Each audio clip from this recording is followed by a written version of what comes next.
찬송가 1장 만복의 근원 하나님을 함께 부르심으로 2021년 12월 13일 월요일 새벽 예배를 시작합니다.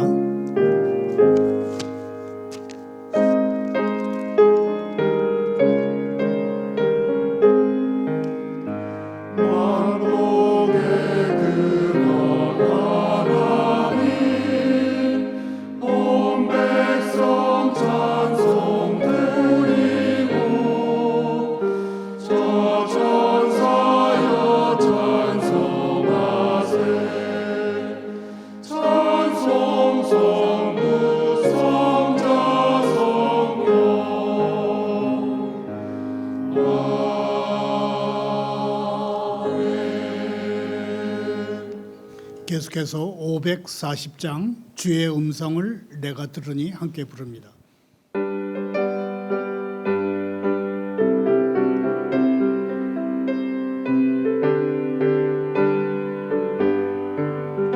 주님 음성을 내가 들으니 사랑하던 말일세 믿는 마음으로 주께 가오니 저를 영접하소서. 내가 매일 십자가 앞에 더 가까이 가오니 구세 주의 흘린 봄의 비로소 나를 정케 하소서. 주여 넓으신 은혜의 부상 나를 받아주시고 너의 품은 뜻 주의 뜻같이 되게 하여 주소서. 내가 매일 십자가 앞에 더 가까이 가오니 구세 주의 흘린 봄의 비로소 나를 정케 하소서.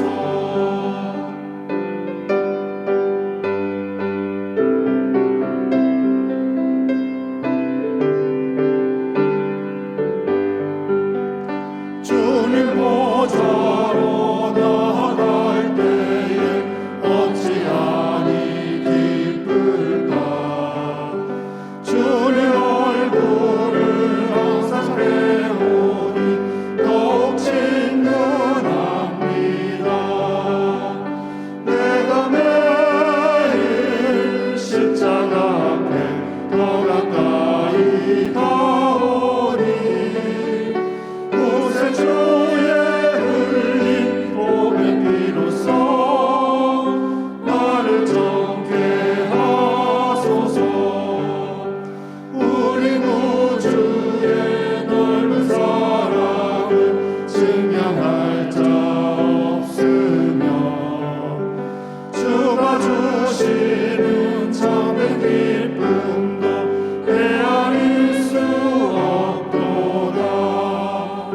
내가 매일 십자가 앞에 더 가까이 가오니 구세 주의 흘린 봄의 비로소 나를 정케 하소서.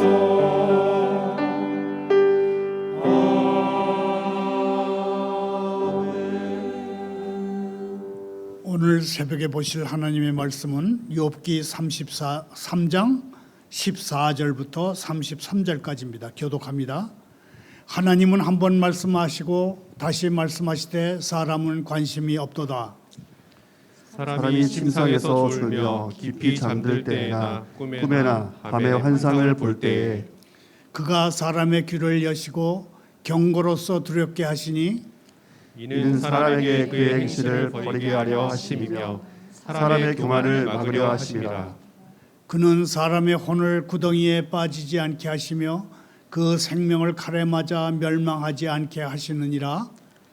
혹은 사람이 병상의 고통과 뼈가 늘 수심의 징계를 받나니 그의 생명은 음식을 싫어하고 그의 마음은 별미를 싫어하며 그의 살은 파리하여 보이지 아니하고 보이지 않던 뼈가 드러나서 그의 마음은 구덩이에 그의 생명은 멸하는 자에 가까워지느니라. 만일 일천 천사 가운데 하나가 그 사람의 중보자로 함께 있어서 그의 정당함을 보일진대 하나님이 그 사람을 불쌍히 여기사 그를 건져서 구덩이에 내려가지 않게 하라. 내가 대속물을 얻었다 하시리라. 그런즉 그의 살이 청년보다 부드러워지며 젊음을 회복하리라. 그는 하나님께 기도함으로 하나님이 은혜를 베푸사 그로 말미암아 기뻐 외치며 하나님의 얼굴을 보게 하시고 사람에게 그의 공의를 회복시키시느니라. 그가 사람 앞에서 노래하여 이르기를 내가 범죄하여 옳은 것을 그르쳤으나 내게 무익하였구나. 하나님이 내 영혼을 건지사 구덩이에 내려가지 않게 하셨으니 내 생명의 빛을 보겠구나 하리라. 실로 하나님이 사람에게 이 모든 일을 제삼 행하심은 그들의 영혼을 구덩이에서 이끌어 생명의 빛을 그들에게 비추려 하심이니라. 요비여 내 말을 귀담아 들으라. 잠잠하라. 내가 말하리라. 만일 할 말이 있거든 대답하라. 내가 기쁜 마음으로 그대를 의롭다 하리니 그대는 말하라. 만일 없으면 내 말을 들으라. 잠잠하라. 내가 지혜로 그대를 가르치리라. 아멘.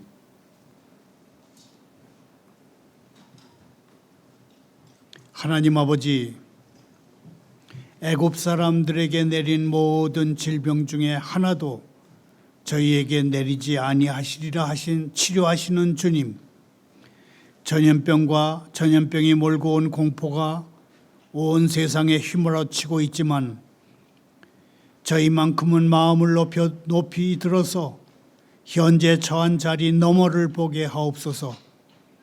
믿음의 주시어 또 온전하게 하시는 예수님을 바라보게 하옵소서.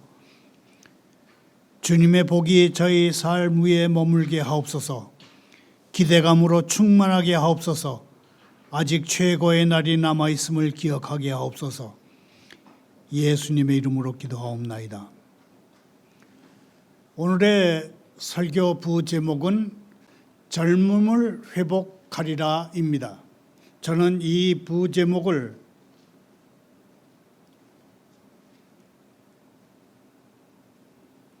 100세 시대를 힘겹게 살아가는 노인들과 성당 천장에 천지창조 그림을 그린 미켈란젤로라고 하는 조각가, 화가, 건축가가 71살 나이에 무슨 일을 시작했는지를 얘기하기 위해서 이 제목을 붙여봤습니다. 조각가로서 미켈란젤로는 다비드상과 피에타상을 조각했고, 화가로서는 천지창조와 최후의 심판을 그렸고, 건축가로서는 성 베드로 성당을 계획한 천재예술가 미켈란젤로, 그에 관한 얘기는 잠시 후에 하기로 하고 먼저 오늘의 성경 본문부터 살펴보도록 하겠습니다. 욥은 믿음의 사람이었습니다. 욥은 믿음 때문에 더할 수 없는 고통을 겪어야 했던 인물이기도 합니다. 욥의 일생은 몇 가지 다음과 같은 질문을 가능하게 합니다. 하나님께 의지해서 믿음으로 사는 일이 우리 삶에는 과연 어떤 영향을 미칠 것인가? 창조주 하나님께서 다스리시는 세상에서 주님을 믿으며 살면 고난과 아픔에서 어느 정도 면제될 수 있을 것인가? 사람들은 말합니다. 흔히 삶에 들이닥치는 불행과 고난을 피할 목적으로 신앙생활을 한다고 말합니다. 전능하신 하나님을 잘 섬기면 주님이 어떠한 사고와 불행에서 보호해 주실 거라고 사람들은 믿습니다. 하나님은 믿음 좋은 사람에게 풍요와 행복으로 축복하신다고 사람들은 생각합니다. 사탄도 같은 생각이었습니다. 욥이 하나님께 받은 것이 많기 때문에 그 축복에 대한 반응으로 여호와 하나님을 경외하고 신뢰한다는 것이 사탄의 생각이었습니다. 욥의 아내가 사금파리로 몸을 긁는 남편을 쳐다보면서 차라리 하나님을 저주하고 죽으라고 한 것도 마찬가지입니다. 욥의 친구들도 우리가 세상에서 창조주 하나님을 경외하며 살면 하나님이 보호하실 것이기 때문에 큰 어려움을 당하지 않을 것이라고 주장한 적이 있습니다. 성경은 분명히 말합니다. 이 땅에서 하나님을 경외하는 마음으로 섬기고 하나님 말씀대로 살면 하나님의 복락과 보호가 우리와 함께 하실 것이라고 강조합니다. 하지만 욥기에 따르면 잘 믿으면 복 받는 게 전부 다가 아닙니다. 욥기는 믿음의 참된 가치가 드러날 때는 믿음의 사람들에게 고난이 닥쳤을 때라고 말합니다. 자막을 따라 함께 읽으면서 정리해 봅니다. 믿음의 참된 가치는 믿음의 사람들에게 고난이 닥쳤을 때 드러난다. 사실 어떤 사람이 성경적인 믿음을 가지고 있는지 아닌지는 그 사람에게 고난이 닥쳤을 때 어떻게 반응하느냐에 따라서 드러납니다. 욥의 아내처럼 고난에 반응하는 사람은 온전한 믿음도 성경적인 믿음도 소유했다고 말할 수 없습니다. 욥의 아내 같은 사람들에게 믿음은 이 땅에서 누리는 많은 재산, 높은 직책, 재난에서 보호되는 것을 의미할 뿐입니다. 거꾸로 가혹한 시련을 이겨내고 믿음을 굳게 지킨 욥은 주신 분도 하나님이시요 가져가신 분도 하나님이시니 이 모든 일을 겸허히 받아들이겠다며 하나님의 주권을 무엇보다도 절대적으로 인정하는 믿음을 내보입니다. 예고 없이 찾아온 온갖 불행이 사탄이 기대했던 것처럼 욥의 믿음을 흔들지 못했습니다. 그 후에 욥의 친구들과 논쟁하면서 하나님께 서운한 감정을 입 밖에 드러낸 적은 있지만 그것은 욥의 불신앙의 행위가 아니었습니다. 욥은 단지 이때까지 알고 믿었던 하나님의 성품에 어울리지 않는 일을 경험한 사람으로서 자신이 갖고 있는 혼란과 혼돈을 그렇게 한때 말했을 뿐입니다. 욥기는 믿음은 보이지 않는 것을 보는 것이라고 말합니다. 온갖 고난과 어려움을 만나서 아무것도 보이지 않을 때 하나님께 피하는 것이 믿음입니다. 또한 도저히 하나님을 믿고 의지할 수 없다고 생각될 때 그때 주님, 하나님, 예수님을 믿고 의지하는 것이 신앙입니다.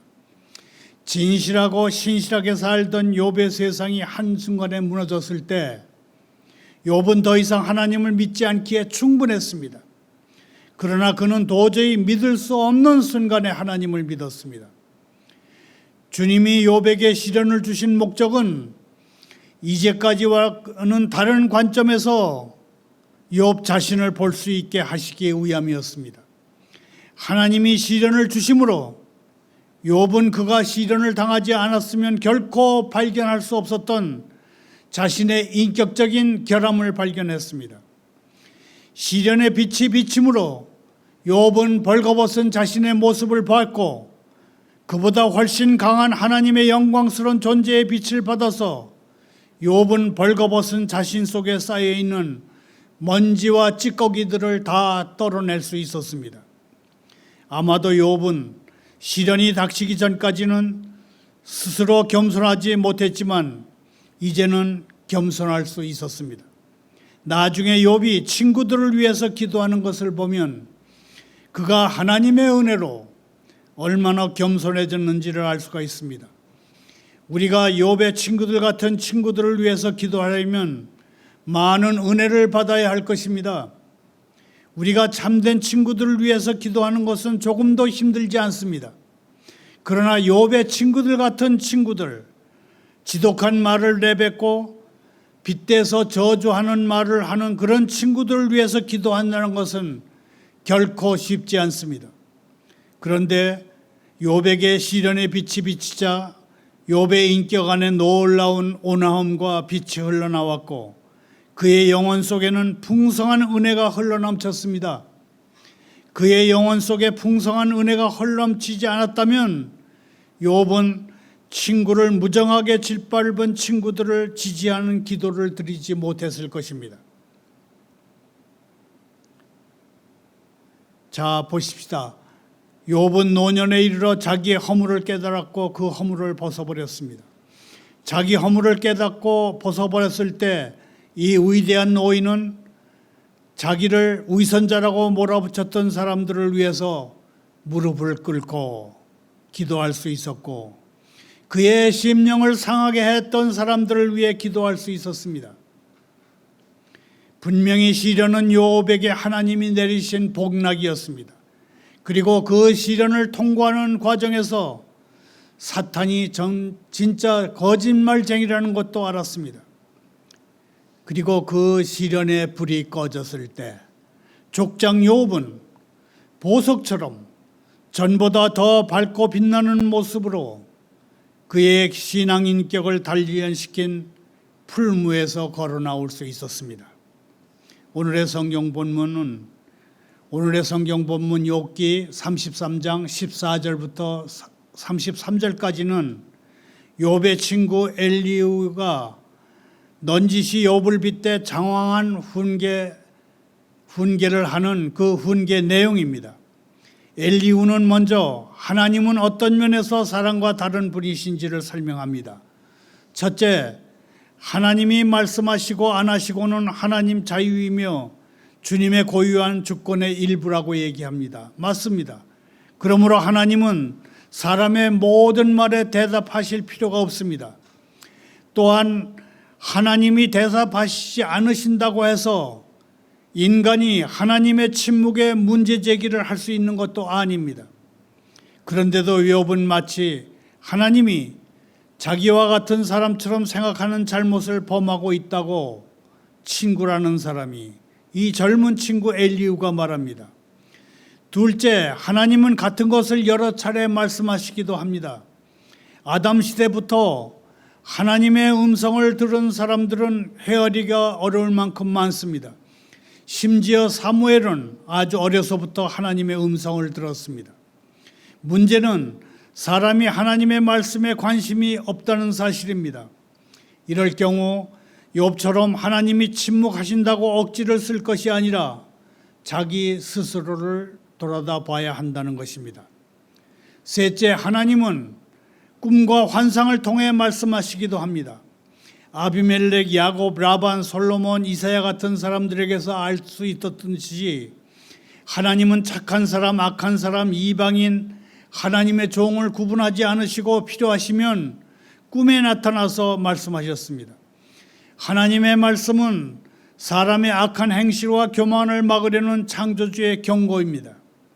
넷째, 하나님은 사람이 멸망하는 것을 원하지 않으십니다. 하나님은 사람의 혼이 구덩이에 빠지지 않기를 바라시며 사람의 생명이 영원히 멸망하지 않기를 간절히 바라십니다.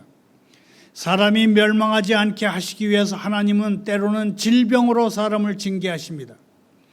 질병에 걸린 사람은 음식을 싫어해서 먹지 못하기 때문에 살이 많이 빠집니다. 그러나 이런 사실을 깨닫지 못하는 사람은 하나님의 경고인 질병 때문에 죽음에 더 가까이 갑니다. 23절 이하에서 엘리후는 욥이 죄를 인정하면 하나님이 회복시키실 것이라고 말합니다. 하나님은 악인과 죄인을 구분하십니다. 하나님은 분명 악인을 심판하시지만 죄인은 불쌍히 여겨서 구원하십니다. 하나님의 징계를 받아서 죽어가는 사람일지라도 만일 하나님의 수많은 천사 중 하나가 그 사람의 중재자로 나타나서 그에게 옳은 길을 보여준다면 하나님은 그를 불쌍히 여겨 천사에게 그를 살려줘라, 그가 죽지 않게 해라, 내가 그의 몸값을 찾았다, 그렇게 말씀하실 것입니다. 여기서 대속물, 랜섬이 무엇을 의미하는지, 과거에 행한 착한 일인지 혹은 회복된 다음에 할 뉘침인지 아니면 둘 다인지는 확실하지 않습니다. 어떤 경우든 하나님이 불쌍하게 여기신 사람의 병든 몸은 다시 회복될 것입니다. 젊음을 회복할 것입니다. 그리고 병든 사람이 하나님께 기도하면 주님이 그에게 은혜를 베푸시며 하나님의 은혜로 회복된 사람은 기쁨으로 하나님을 배울 수 있고 하나님도 그와의 은혜로운 관계를 회복시키실 것입니다. 하나님이 병들었던 사람과의 의로운 관계를 회복시키실 것입니다. 감당하기 힘든 하나님의 은혜를 입은 사람은 제가 범죄하여 옳은 것을 그르쳤으나 하나님이 저를 살려주셨습니다 하는 회개의 찬송을 부를 것입니다. 감당하기 힘든 하나님의 은혜를 입은 사람은 하나님이 제 영혼을 건지사 구덩이에 내려가지 않게 하셨으니 제 생명의 빛을 보게 됐습니다 그러면서 사람들에게 간증하게 될 것입니다. 하나님은 비록 죄인일지라도 그가 죽는 것도 원하시지 않으시는 사랑과 용서의 하나님이시며 생명의 주님이십니다. 엘리후는 욥을 심중에 두고 이런 말을 했습니다. 그는 지금이라도 욥이 뉘우치면 하나님은 분명 그를 다시 자랑스럽고 빛나게 하실 것을 확신한다고 말합니다. 그런데 문제가 있습니다. 문제가 뭡니까? 욥이 회개할 만한 죄를 지은 적이 없다는 사실입니다. 말을 맺습니다. 욥기 33장 24절 25절을 다시 읽겠습니다. 하나님이 그 사람을 불쌍히 여기사 그를 건져서 구덩이에 내려가지 않게 하라. 내가 대속물을 얻었다 하시리라. 그런즉 그의 살이 청년보다 부드러워지며 젊음을 회복하리라. 25절을 새번역 성경으로 읽으면 이렇게 됩니다. 그러므로 그대는 다시 젊음을 되찾을 것이고 건강도 되찾을 거예요. 욥은 노년의 이빠른 젊은 친구 엘리후를 통해서 이 말씀을 받았습니다. 욥은 나이만 많지 않았습니다. 뼈마디는 쑤시고 음식 먹는 것도 고통스럽습니다. 얼굴에서 핏기는 사라지고 생명이 점차 잦아드는 것 같은 그런 노인입니다. 욥의 젊은 친구 엘리후의 말처럼 고난은 때로 하나님이 사람을 깨우치시기 위해서 사용하시는 도구입니다. 순전한 기독교라는 책을 쓴 C.S. 루이스 교수는 고난은 우리를 부르시는 하나님의 확성기이다, 메가폰이다 그랬습니다. 철로 역정을 쓴 존 버니언 목사님은 인생의 깊은 고난 속에서 하나님만이 자신의 최종 희망임을 발견했다고 했습니다. 오늘의 설교 부제목은 젊음을 회복하리라입니다. 저는 요즘 힘겹게 살아가는 노인들, 특히 코로나19 바이러스 예방주사를 2번도 모자라서 이제는 3번, 4번 맞으라는 정부의 강제 명령에 이러지도 못하고 저러지도 못하는 노인들을 생각하며 젊음을 회복하라는 제목을 붙여봤습니다. 그리고 노년의 미켈란젤로는 어떻게 늙어감과 외로움을 극복하며 살았는지를 소개하고 싶었습니다. 미켈란젤로는 89세까지 산 이탈리아의 조각가이자 건축가이며 화가이고 시인이었습니다.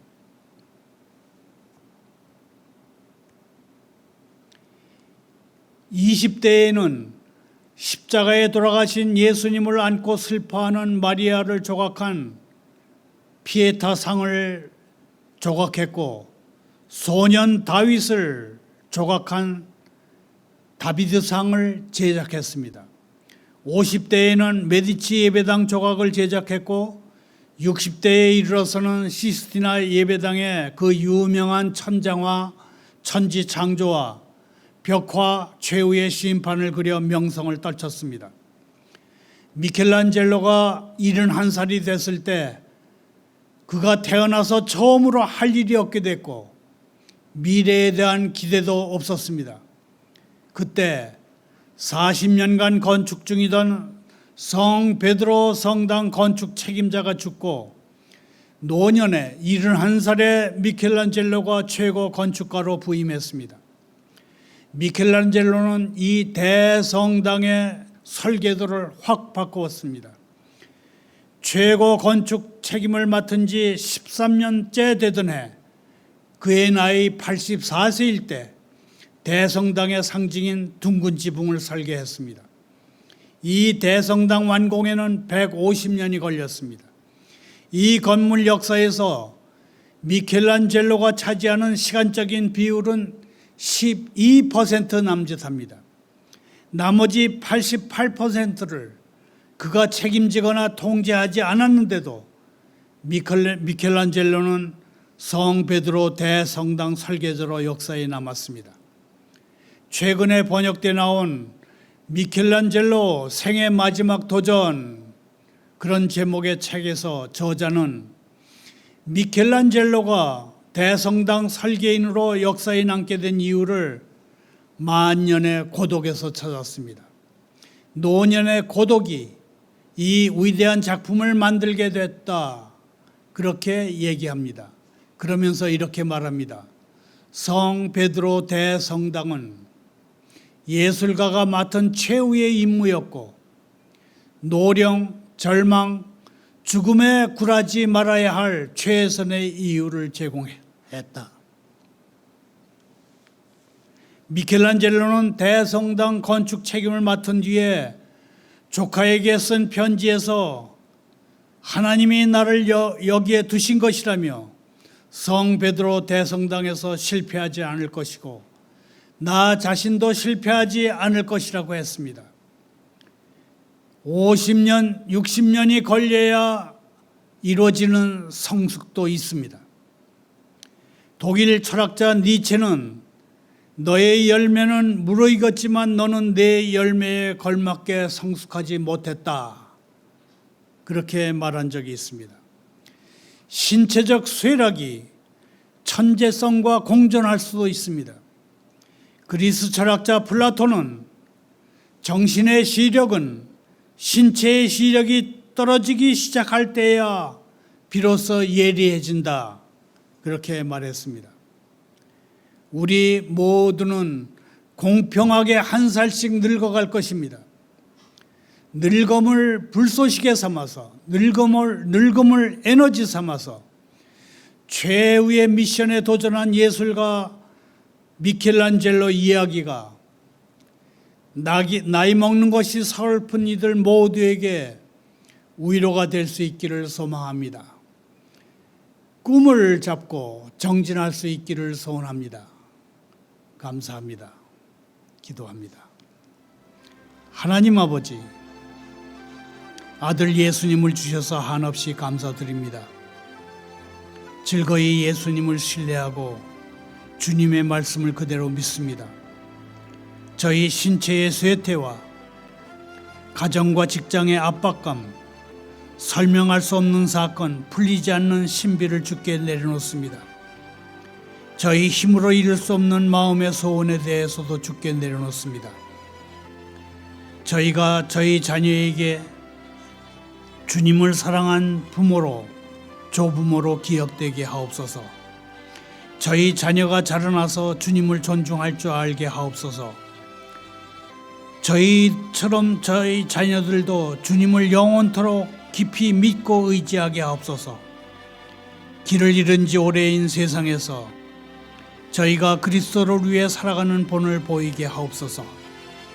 예수님의 이름으로 기도하옵나이다.